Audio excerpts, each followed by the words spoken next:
তোমাদের কোচিং এ যা পড়াবে এই একটা লেকচার তোমাকে এই ২০-২২ মিনিটেই তুমি শিখে আচ্ছা দেখো, ইংরেজি শিখতে গেলে তোমাদের হচ্ছে একেবারে শুরু থেকে শিখতে হবে। আর আমরা কিন্তু একেবারে শুরু থেকে তোমাদেরকে ইংরেজি শেখাবো। ইংরেজি শুরু হয় কই থেকে? আসলে এটা দেখো তুমি। ইংরেজি শুরু হয় হচ্ছে একটা সেন্টেন্স থেকে। এই সেন্টেন্স থেকে দেখা যাবে যে একটা ওয়ার্ড আসতেছে, ওয়ার্ড থেকে হচ্ছে পার্টস অফ স্পিচ আসতেছে। সো এরকমভাবে হচ্ছে আস্তে আস্তে শাখা-প্রশাখা সৃষ্টি হয়। সো আমরা কি একটা গাছ যেরকম শিকড় থেকে হয়ে ওঠে, গোড়া থেকে, ঠিক তেমনি আমাদের ইংলিশ শেখার সবথেকে ইফেক্টিভ নিয়ম হচ্ছে গোড়া থেকে শেখা, নট পার্টস অফ স্পিচ। এটা হচ্ছে আমাদের ১ নাম্বার ক্লাস এবং এইখান থেকে তুমি বুঝতে পারবা আসলে ইংলিশ শেখাটা কতটা মজা লাগে। সো এখন আসলে সেন্টেন্সটা কি? হ্যাঁ, আমরা তো ছোটকালে অনেকেই জানি সেন্টেন্স কি। আমরা জানি যে সেন্টেন্সটা কি? যে পাশাপাশি কি শব্দ বসে আ একটা বাক্য গঠন করলেই সেটাই সেন্টেন্স বলে, তাই তো? সো আসলে এরকম না। যে পাশাপাশি কিন্তু শব্দ বসে মনের ভাব প্রকাশ করলেই তাকে সেন্টেন্স বলে। আমরা এটা জানতাম। যে মনের ভাব প্রকাশ করলে। পাশাপাশি কি শব্দ বসে মনের ভাব প্রকাশ করবে, তাই তো? ভাব প্রকাশ করবে। প্রকাশ করবে। আচ্ছা আসো তো তোমরা এই যে সংজ্ঞাটা জানতে এটা ভুল না সঠিক চলো তো আমরা একটু দেখে আসি। সো এখন ধরো যে পাশাপাশি কিছু শব্দ আমি বসালাম। আমি কি বসালাম যে cow, COWS cows fly in the sky, in the sky। দেখো তো এখানে কি বললাম যে cows fly in the sky, যে গরু আকাশে ওড়ে, গরু আকাশে ওড়ে। পাশাপাশি এই যে একটা শব্দ, এটা এক শব্দ, এইটা শব্দ, এটা শব্দ, এইটা শব্দ। অনেকগুলো শব্দ বসে বক্তার মনের ভাব প্রকাশ করছে। হ্যাঁ, বক্তা বলে যাচ্ছে যে কি গরু আকাশে ওড়ে। বলেই তো, বলে না? সো এটা কি সেন্টেন্স হবে? নেভার। এইটা কোনো সেন্টেন্স হবে না। কারণটা কি? কারণটা হচ্ছে যে আমরা জানি সেন্টেন্স হইতে গেলে ৩ টা গুণ থাকা লাগে বাংলার। সেটা কি? সেগুলো হচ্ছে আমরা জানি যে মোটামুটি আমরা যারা বাংলা-টাংলা একটু জানি সেটা কি? ১ম হচ্ছে আকাঙ্খা, আকাঙ্খা, তারপরে আসক্তি, হ্যাঁ? আসক্তি না কিন্তু। আসক্তি আর এটা যোগ্যতা, যোগ্যতা। দেখো তো এখানে যোগ্যতার অভাব কিনা? এই গরুর কি আকাশে উড়ার ক্ষমতা আছে? গরুর আকাশে উড়ার ক্ষমতা নাই। তার মানে এখানে যোগ্যতার অভাব। তার মানে আমরা এখান থেকে কি বলবো? আমরা বলবো যে অর্থপূর্ণ মনের ভাব প্রকাশ পেলে তাকে বলা হবে সেন্টেন্স। তাহলে শুধু মনের ভাব নয়। কেমন মনের ভাব? অর্থপূর্ণ মনের ভাব। তাহলে অর্থপূর্ণ মনের ভাব প্রকাশ পেলে তাকে আমরা কি বলবো? তাকে আমরা সেন্টেন্স বলবো। এখন যদি অর্থপূর্ণ মনের ভাব কেমন? আমরা যদি কাউস জায়গায় আমি বার্ডস দিতাম। BIRDS birds fly in the sky. The sky. দেখো তো এখন ঠিক আছে কিনা? যে পাখিরা আকাশে ওড়ে। তার মানে আমাদের আকাঙ্ক্ষা, আসক্তির যোগ্যতা ৩ টাই কিন্তু সম্পূর্ণ ঠিক আছে। তার মানে কি? যে পাশাপাশি কিছু শব্দ বসে যদি বক্তার মনের ভাব অর্থপূর্ণ মনের ভাব প্রকাশ করে তখন তাকে সেন্টেন্স বলে। এই যে সেন্টেন্সটা আছে, তো এই সেন্টেন্সটা গঠিত হয় কিভাবে? এখন তোমাকে আমি সেটা দেখাবো যে একটা সেন্টেন্স কিভাবে গঠিত হয়। আচ্ছা। তো সেন্টেন্স গঠন, হ্যাঁ? লেখা হচ্ছে গঠন, সেন্টেন্সের গঠন। সেন্টেন্স এর গঠন। এটা হচ্ছে আমি তোমাদেরকে পিডিএফ আকারে এই ডেসক্রিপশন বক্সে হচ্ছে গুগল ড্রাইভ লিংকে দিয়ে দেবে। এটা তোমরা ডাউনলোড করে নেবে। ঠিক আছে? সো সেন্টেন্সের গঠনটা কি দেখো। একটা সেন্টেন্সে কি থাকে যে একটা সেন্টেন্স এক অথবা একাধিক, এক অথবা একাধিক ক্লজ এর সমন্বয়ে গঠিত হয়। একাধিক কি? ক্লজ এর সমন্বয়ে গঠিত হয়। সমন্বয়ে গঠিত হয়। তাহলে ভাইয়া কি? যে একটা সেন্টেন্স এক অথবা একাধিক ক্লজ এর সমন্বয়ে গঠিত হয়। এখন ক্লজটা কি ভাই? এই ক্লজটা তো জানতে হবে। ক্লজটা কি? ক্লজটা হচ্ছে এরকম, ক্লজের স্ট্রাকচারটা কেমন? যে ক্লজ সমান হচ্ছে কি হবে? ক্লজের স্ট্রাকচার হবে হচ্ছে এমন যে সাবজেক্ট থাকবে, পরে একটা ফাইনাইট ভার্ব থাকবে এবং একটা কি থাকবে? অবজেক্ট থাকবে। যদি কোনো জায়গায় এমন থাকে তাহলে সেটাকে আমরা কি বলবো? ক্লজ বলবো। ঠিক আছে? তাহলে প্রত্যেকটা সেন্টেন্স কি হবে? এক অথবা একাধিক ক্লজ থাকবে। হয় একটা ক্লজ থাকবে, নয় ২ টা ক্লজ থাকবে, না হয় ৩ টা ক্লজ থাকবে, ৪ টা ৫ টা, মানে এক অথবা একের অধিক। এখন চলে আসো যে আমরা ক্লজ গুলো একটু শিখি। কারণ আমরা কিন্তু অলরেডি কিন্তু গভীরে চলে যাচ্ছে আস্তে। ঠিক আছে? তো চলো আমরা যে ক্লজ এর বিষয়টা আমরা দেখি আসলে কিভাবে কি হচ্ছে না হচ্ছে, হ্যাঁ? তাহলে ক্লজ। আচ্ছা। সো এখন দেখো যে আমি বললাম যে I saw a cow. I saw a cow. I saw a cow. এবং এইখানে আমরা ২ নাম্বার একটা বললাম যে I saw a girl, I saw a girl who was coming, who was coming, I saw a girl who was coming। আচ্ছা দেখো এইখানে আমাদের কয়টা ক্লজ আছে, এখানে কয়টা ক্লজ আছে একটু খেয়াল করো। সো এইখানে আমাদের কি আছে, এইখানে আমাদের আইটা কি, আইটা হচ্ছে আমাদের সাবজেক্ট, এইটা কি, এইটা হচ্ছে আমাদের ফাইনাইট ভার্ব, এইটা কি, এইটা হচ্ছে আমাদের অবজেক্ট। তার মানে এখানে কয়টা ক্লজ আছে বলো তো, এখানে কয়টা ক্লজ আছে, একটা ক্লজ আছে। ওকে, একটা ক্লজ। Okay good. ২ নাম্বারটা আসো, কি বলছে যে I saw a girl who was coming। দেখো তো এইখানে কি আছে, এই যে একটা সাবজেক্ট, এই একটা ফাইনাইট ভার্ব, এই একটা অবজেক্ট। তাহলে এইটুকু কি আছে, এইটুকুই হচ্ছে একটা ক্লজ, ঠিক আছে, একটা ক্লজ। পরে আসো দেখো, এই হুটা নিজে একবারে একই সাথে হচ্ছে এটা ক্লজ মার্কার, একই সাথে হচ্ছে সাবজেক্ট, ঠিক আছে। তাহলে আবার নতুন করে শুরু হয়েছে। তাহলে এই একটা সাবজেক্ট, একটা ফাইনাইট ভার্ব, এখানে কোনো অবজেক্ট নাই, ঠিক আছে, অবজেক্ট নাও থাকতে পারে, সাবজেক্ট ফাইনাইট ভার্ব থাকলে সেটা একটা ক্লজ হবে। এই হচ্ছে দ্বিতীয় ক্লজ, সেকেন্ড ক্লজ। তাহলে প্রথম জায়গায় আমাদের একটা ক্লজ আছে, দ্বিতীয় জায়গায় আমাদের টোটাল ক্লজ কয়টা, এই যে প্রথমে একটা ক্লজ, পরে আরেকটা ক্লজ, দুইটা ক্লজ আছে। সো এখন চলে আসো যে আমাদের এই যে ক্লজ আমরা বললাম যে একটা ক্লজে হচ্ছে কি থাকবে, একটা ক্লজে হচ্ছে ফাইনাইট ভার্ব থাকবে একটা। আচ্ছা ক্লজের স্ট্রাকচারটাকে আমরা আবার লিখে ফেলি, যে ক্লজের স্ট্রাকচারটা হচ্ছে এমন যে subject plus finite verb plus হচ্ছে অবজেক্ট। তো এই যে এইখানে যে ভার্বগুলো শিখবো, হ্যাঁ ভার্ব তো অনেক রকম থাকে, তো কোনটা ফাইনাইট আর কোনটা কোনটা নন ফাইনাইট এটা তোমাকে হচ্ছে প্রথমে আইডেন্টিফাই করতে হবে। আদারওয়াইজ তুমি এখানে অনেক কোশ্চেন ভুল করবা। আর এখানে কিন্তু কিভাবে কোশ্চেন আসে আমরা কিন্তু দেখাবো, সমস্যা নাই। তো চলো আমরা হচ্ছে প্রথমে আমরা হচ্ছে কি করব, আমরা হচ্ছে ফাইনাইট আর নন ফাইনাইট ভার্বগুলো চিনে নেই, ঠিক আছে। সো আমি এখানে লিখলাম ফাইনাইট ভার্ব হচ্ছে মানে এই যে এফবি ফাইনাইট ভার্ব বনাম নন ফাইনাইট ভার্ব, তাহলে N F V, finite verb versus নন ফাইনাইট ভার্ব। সো ওকে চলো তো আমরা এখানে দেখি। আচ্ছা জীবনে তোমরা ভার্বের রূপ কয়টা দেখছো বলো তো? জীবনে তো ৩ টা রূপ দেখছো, তাই না? ৩ টা রূপ কেমন, কেমন দেখো তোমরা? আমি তোমাদেরকে দেখাই। প্যারা নাই, আমি তোমাকে দেখাচ্ছি। তোমরা এরকম ভাবে দেখছো। তোমরা দেখছো কি? তোমরা দেখছো হচ্ছে যেরকম গো, সহজ একটা ভার্ব নিয়ে আমি গো। তুমি কি দেখছো? এই যে গো দেখছো। এরপরে দেখছো কি? এরপরে দেখছো হচ্ছে এখান থেকে ওয়েন্ট আসে ভি2 তে। এরপরে ভি3 তে কি দেখছো? গন দেখছো। তাই না? আমি যদি আরেকটা ভার্ব নেই যেরকম সি, সি। সো এইখানে তোমরা ভি2 তে কি দেখছো? স দেখছো। এখানে ভি3 তে কি দেখছো? সিন দেখছো। ঠিক আছে? তো এটা হচ্ছে আমরা লিখলাম হচ্ছে ভি1, এটা হচ্ছে ভি2, এটা হচ্ছে ভি3। আমি তোমাকে আরো ২ টা ফর্ম শিখাবো। একটা হচ্ছে ভি4 আর একটা হচ্ছে কি ভি5। ঠিক আছে? সো আরো ২ টা ফর্ম আমি তোমাকে শিখাবো। সো এখন আসো যে ভি4 টা কি? ভি4 টা হচ্ছে তোমার গোয়িং, হ্যাঁ? Going, GOING, going. ঠিক আছে? আচ্ছা কি আছে? Net connection problem. আচ্ছা ঠিক আছে। তাহলে গোয়িং। আর আমাদের ভি5 টা কি? ভি5 টা হচ্ছে তোমার টু গো, টু গো। ঠিক তেমনি এখানে ভি4 কি? তাহলে সিইং হবে, তাই না? Seeing, SEEING, seeing. আর ভি5 কি? Two C, two C. এই যে ভি4 আছে জেনে নাও এটাকে আমরা কি বলি? এটাকে আমরা বলি জেরান্ড বলি, ঠিক আছে?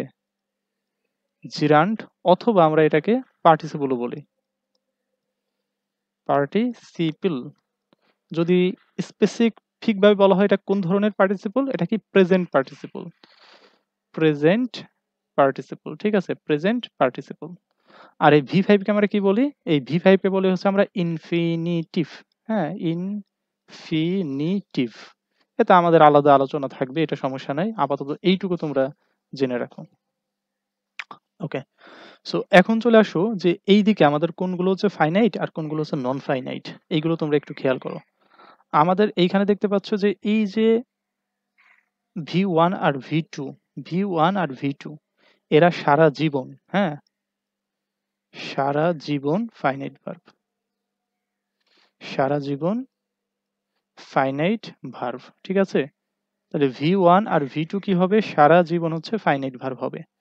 আর এইদিকে দেখতে পাচ্ছ V3 থেকে V5 পর্যন্ত। V3 থেকে V5 পর্যন্ত মাঝে, মাঝে, মাঝে, মাঝে ফাইনাইট হতে পারে।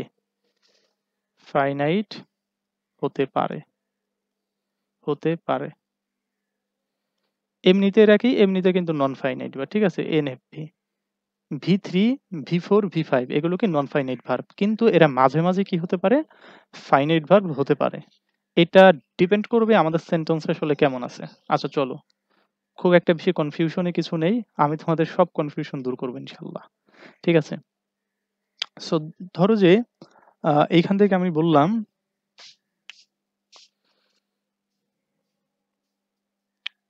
এইখান থেকে আমাদের একটা কোশ্চেন এভাবে বলা হলো যে হি going to home. Going to home. He going to home. আচ্ছা বলো, এই যে এইখানে যে গোয়িংটা আছে, এই গোয়িংটাকে আমরা কি বলবো? ফাইনাইট বলবো নাকি নন ফাইনাইট বলবো? আচ্ছা গোয়িং ভার্বের সাথে আইএনজির জন্য হয়তো কি V4, আর V4 টা কি? Non finite. তাহলে এইটাকে আমরা প্রথমে কি বললাম? এনএফপি। প্রথমে আমরা নন ফাইনাইট ভার্ব বললাম। ওকে। কিন্তু এই সেম সেন্টেন্সটাই যদি এমন হতো, যদি বলা হতো যে হি ইজ গোয়িং হোম। দেখো তো তখন কি আমরা এটাকে কি বলতাম? তখন কি এটাকে আমরা কি ফাইনাইট বলবো না নন ফাইনাইট বলবো? এবং কেন সেটা বলবো?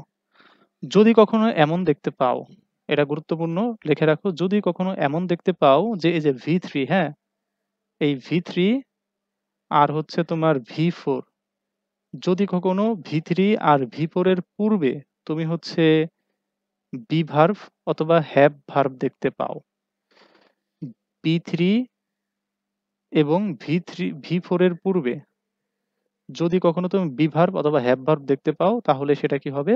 সেটা মূলত হচ্ছে ফাইনাইট ভার্ব হয়ে যাবে। ঠিক আছে? সেটা মূলত ফাইনাইট ভার্ব হয়ে যাবে। তো এই বি ভার্ব কি? বি ভার্বের ভিতর কিন্তু কয়েকটা ভার্ব থাকে। বি ভার্বের ভিতর কি থাকে? থাকে হচ্ছে এম, ইজ, আর, ওয়াজ, তারপর কি থাকে? ওয়ার, বি, বিইং, বিন, বিইং, বিন, এমন। আবার এই হ্যাভ ভার্বের ভিতর কিন্তু কয়েকটা ভার্ব থাকে। কি কি? এটা হচ্ছে হ্যাভ, হ্যাজ, হ্যাড। এগুলো কি? এগুলোকে বলা হয়েছে হ্যাভ ভার্ব। সো যদি V3 এবং V4 এর পূর্বে যদি কখনো তুমি বি ভার্ব অথবা হ্যাভ ভার্ব দেখতে পাও, তাহলে সেই ভার্বটা আসলে কি হবে? সেই ভার্বটা আসলে এখানে কি আছে? এখানে ফাইনাইট ভার্বে আছে। ক্লিয়ার? ওকে। যদি ক্লিয়ার হও, চলো যে এখান থেকে আমরা হচ্ছে তোমাদের একটা প্র্যাকটিস দেখাই। প্র্যাকটিস দেখানোর পর আমরা ঢাকা ভার্সিটির যে কোশ্চেন গুলো সেগুলো আমরা কিন্তু সমাধান করব। ঠিক আছে? সো এখন বলা হলো যে I have done the work. I have done the work.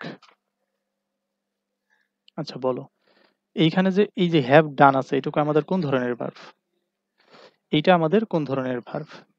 ২ নম্বরে আমি আরেকটা কোশ্চেন দিলাম, তোমরা মনে, মনে একটু দেখো এটা কোন ধরনের ভার্ব হতে পারে? দেন আমি তোমাকে বললাম যে going to his home, going to his home, I found him sleeping. PING, sleeping, অর্থাৎ তার বাড়ি যেয়ে আমি তাকে ঘুমন্ত অবস্থায় পেলাম। সেইখানে গোয়িংটা কি হবে? ফাউন্ডটা কি হবে? স্লিপিংটা কি হবে? ৩ টা জায়গায় দিচ্ছি। ঠিক আছে? করো। আচ্ছা দেখো, প্রথম কথা কি? আমরা জানি যে এটা কিসে আছে? V3 তে আছে। কিভাবে? কারণ আমরা জানি হচ্ছে ডু, ডিড, V2 হচ্ছে ডিড, V3 হচ্ছে ডান, V4 হচ্ছে ডুইং, এমন। আর কি? To do, V5। সো এটা কিসে আছে? এটা হচ্ছে V3 তে আছে। তো যদি V3 তে থাকে, তাহলে আমাদের কি V3 আছে, আমরা জানি V3 মাঝে, মাঝে হচ্ছে ফাইনাইট ভার্ব হতে পারে। দেখতে হবে কি এর পূর্বে আমাদের বি ভার্ব অথবা হ্যাভ ভার্ব আছে কিনা। আমরা দেখতে পাচ্ছি এটাকে একটা হ্যাভ ভার্ব। তো হ্যাভ ভার্ব প্লাস V3 সমান, সমান কি হবে? ফাইনাইট ভার্ব হয়ে যাবে। তাহলে এইটা আমাদের কিসে থাকবে? এইটা মূলত হচ্ছে আমাদের একটা ফাইনাইট ভার্ব। তাহলে FB, ফাইনাইট ভার্ব। পরেরটা দেখো যে গোয়িং, দেখো তো এটা কিসে আছে? এটা হচ্ছে V4 এ আছে। এর আগে কোনো বি ভার্ব আছে, ভাইব ভার্ব আছে? নাই। তার মানে এটা কোন ধরনের ভার্ব? এটা হচ্ছে নন finite verb. Non finite verb. এখন দেখো তো ফাউন্ড, এই ফাউন্ড কত নাম্বারে আছে? ফাউন্ড এর প্রথম কি? ফাইন্ড। হ্যাঁ, V2 হচ্ছে ফাউন্ড, V3 হচ্ছে ফাউন্ড, V4 হচ্ছে ফাইন্ডিং, এরকম। তাহলে এটা কিসে আছে? V2 তে আছে, V2 তে আছে, অথবা V3 তে আছে। এখন কথা হচ্ছে আমি বুঝবো কেমনে যে এটা V2 তে আছে না V3 তে আছে? এখন দেখো তো যে এইদিকে আমরা কি জানি, একটা সেন্টেন্স হতে গেলে একটা ফাইনাইট ভার্ব লাগবেই। এটা তো নন ফাইনাইট ভার্ব হলো। এটার পূর্বেও তো কিছু নাই, তো এটাও তো নন ফাইনাইট ভার্ব হলো। তাহলে একটা কি ফাইনাইট ভার্ব আমার লাগবে না? তার মানে এটা V2 তে আছে। ক্লিয়ার? V3 তে নাই। তাহলে এটা কি হবে? এটা ফাইনাইট ভার্ব আছে। ওকে। সো এখন চলে আসো যে আমরা বিষয়গুলো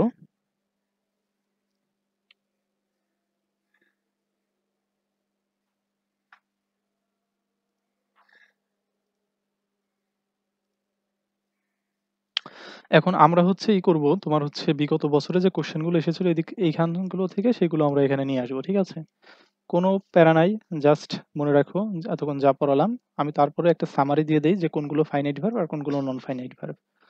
সামারি হচ্ছে দেখো যে এখানে ফাইনাইট লেখো, এইটা সামারি খুব গুরুত্বপূর্ণ। ফাইনাইট ভার্ব, হ্যাঁ। এদিকে দেখো নন এফবি, নন ফাইনাইট ভার্ব, ঠিক আছে? সো এই ফাইনাইট ভার্ব এখানে লেখা হচ্ছে, এই ফাইনাইট ভার্ব কোনগুলো? V1 আর কি হবে? V2, এগুলো হচ্ছে finite verb. Non finite verb কোনগুলো? নন ফাইনাইট ভার্ব গুলো হচ্ছে V3, V4, V5, এগুলো কি নন ফাইনাইট ভার্ব। এদিকে আমরা আর কি দেখব? আমরা দেখব যে যদি আমাদের কখনো হচ্ছে বি ভার্ব অথবা হ্যাভ ভার্ব আসে, হ্যাভ ভার্ব প্লাস যদি V3 অথবা V4 থাকে, তাহলে সেটা কি হবে? সেটা হচ্ছে ফাইনাইট ভার্ব হয়ে যাবে। এইটুকু মনে রাখলেই আই থিংক এনাফ। ঠিক আছে? এটুকু মনে রাখো। সো আহ এখন এটা এরকম ভাবে লিখে নাও যে এটা মানে আইএনজি, V5 মানে 2 প্লাস V1। ওকে, এইটুকু মনে রাখো। সো এখন চলো যে আমরা হচ্ছে বিগত বছরে যে কোশ্চেন গুলো এসেছিল আমরা জাস্ট ওইগুলো আমরা নিয়ে আসবো এখানে, হ্যাঁ। এখানে একটু নিয়ে আসবো, নিয়ে আসার পরেই তোমরা হচ্ছে বুঝতে পারবা। জাস্ট আমি এখান থেকে সরাসরি তোমাদের সামনে নিয়ে আসি ফটো থেকে। ফটো থেকে হচ্ছে আমি এদিকে প্রথমে হচ্ছে এই যে এটা আনলাম, ঠিক আছে? এটা আনলাম। আচ্ছা দেখো এটা কত পার্সেন্ট হয়ে গেল? ও আল্লাহ, অনেক বড় হয়ে গেছে। আগের গুলো কই গেল? ওকে, সো এই যে এখানে সুন্দরভাবে প্লেস করলাম। এটা 100% হ। ওকে, 100% হয়েছে। এখন হচ্ছে আমরা যদি একটু উপরে যাই, ওকে যাই হোক, এভাবেই থাক, হ্যাঁ। সো এখন দেখো এদিকে, এদিকে বিষয়টা খেয়াল করো যে আমাদের এখানে কি আছে। আচ্ছা, ইঙ্কটা মনে হয় চেঞ্জ করলে ভালো হবে, লাল কালার।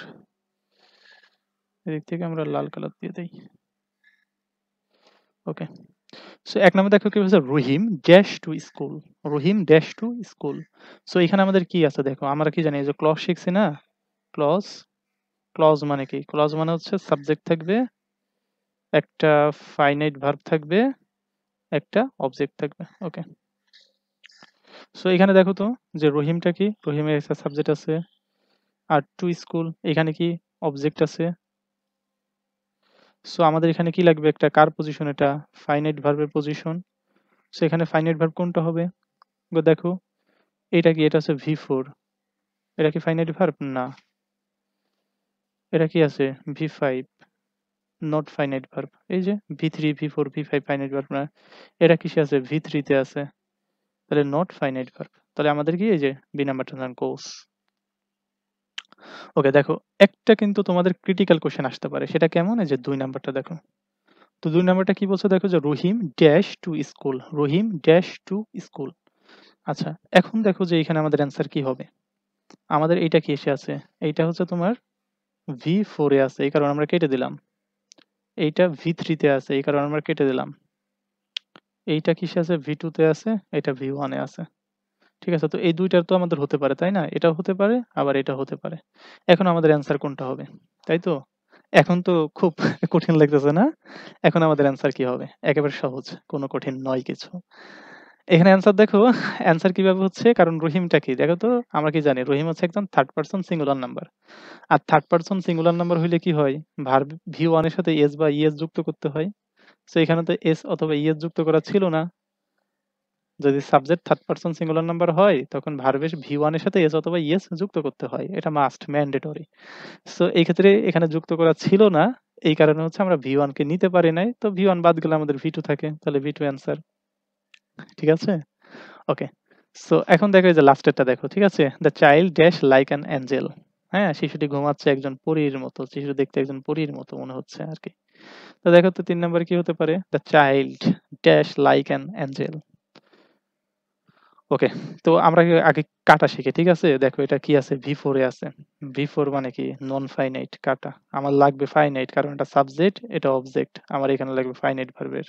না, সাবজেক্টের পর তো একটা ফাইনাইট ভার্ব থাকে রে ভাই, তাই না?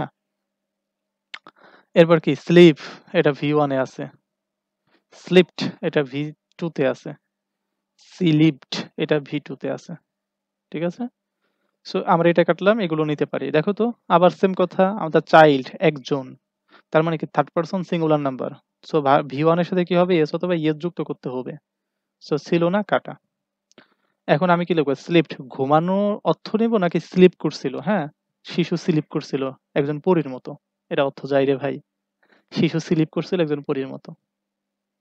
It's possible? না, এটা অর্থ অনুযায়ী আমাদের হচ্ছে V2 রাখলে নেব না। সো এক্ষেত্রে আমাদের কি হচ্ছে? আমাদের এই যে স্লিপড হচ্ছে, হ্যাঁ? ওকে। সো এটাই হচ্ছে মূলত তোমার finite verb, non finite verb চেনার এবং হচ্ছে বেসিক সেন্টেন্সটা কিভাবে গঠিত হয় সেগুলো চেনার হচ্ছে একটা ওয়ে ছিল। সো এরপরে তোমাদেরকে আমি আরেকটা দেখাই। আচ্ছা, ক্লাসটা বড় হচ্ছে, তাই না? আচ্ছা, যাই হোক, যেহেতু দেখাইতে আসছি আরেকটু দেখাই। এই যে আমরা ক্লজ করি না বারবার? আমরা কি বলি? বারবার বলতেছে ক্লজ। সো এই ক্লজ নিয়ে আরেকটু বলি। একবারে শেষ করে দেই। হ্যাঁ? মোটামুটি একটা লেকচার শেষ করে দেই। তোমাদের কোচিং এ যা পড়াবে এই একটা লেকচার তোমাকে এই ২০-২২ মিনিটেই তুমি শিখে যাচ্ছ। সো ক্লজটা কি? ক্লজটা দেখো যে subject plus finite verb plus হচ্ছে অবজেক্ট। সো এই হচ্ছে যদি আমাদের ক্লজ হয়। এখন তোমাকে জানার একটা প্রশ্ন আসে না যে সাবজেক্ট কে হতে পারে? কে হতে পারে? কে হতে পারে? তোমার মনে প্রশ্ন আসে না যে অবজেক্ট হতে পারে কে?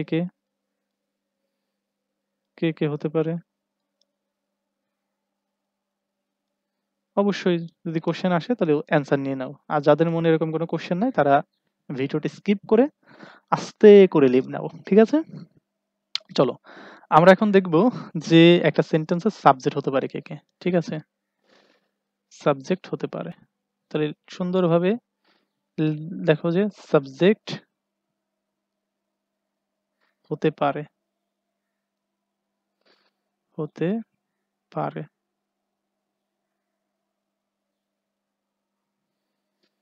১ নাম্বার কি হতে পারে?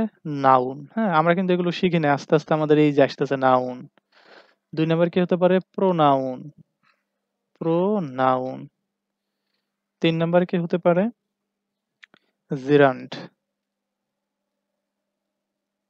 জিরান্ড। সো দেখো এই যে নাউনটা কি হতে পারে? যেরকম Rahim is a good student. হ্যাঁ?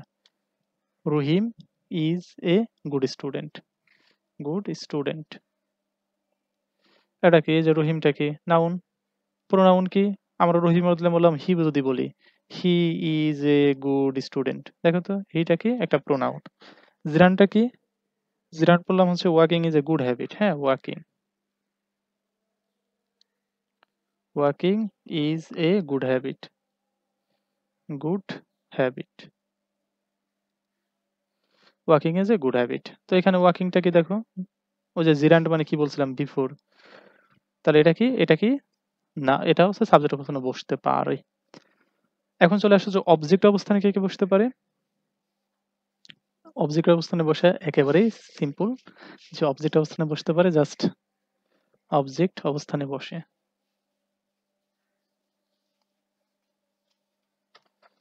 বসে। কে বসে? লেখো সেম অ্যাজ, হ্যাঁ? Same as subject. ওকে? ঠিক আছে? তাহলে সেম অ্যাজ সাবজেক্ট যেমন কি? যেমন হচ্ছে আই লাইক কি? রহিমা। কাজের বেটা রহিমা, তাই না? এই রহিমা কে? আমরা কি নাম তো নাউন, তাই না? তাহলে এটা কি? এটা হচ্ছে অবজেক্ট। ঠিক আছে? যেরকম আমি যদি এখানে বলতাম যে I like him, I like I like her. ঠিক আছে? Like her. তাহলে হারটা কি? হারটা হচ্ছে একটা প্রোনাউন। তার মানে কি? যেগুলো হচ্ছে তোমার সাবজেক্ট অবস্থানে বসে ওইগুলোই মূলত হচ্ছে অবজেক্ট অবস্থানে বসে। তো মোটামুটি হচ্ছে এই ছিল তোমাদের বেসিকের ১ নাম্বার ক্লাসটা। তোমরা হয়তোবা নিজেরাও জানো না যে তোমাদের কিন্তু কোচিং এ ১ম ক্লাসে যা পড়াবে সবগুলো কিন্তু তোমাদের এইটুক সময়ের ভিতর কভার হয়ে গেছে। এরপরে আমরা দেখব ক্লজ হচ্ছে বিভিন্ন রকম হয়। Noun clause, adjective clause, adverbial clause এগুলো শিখতে মাত্র হচ্ছে তোমার ৫ টা মিনিট সময় লাগবে। ঠিক আছে? এবং আমাদের টেকনিক সহকারে শিখাই দেব।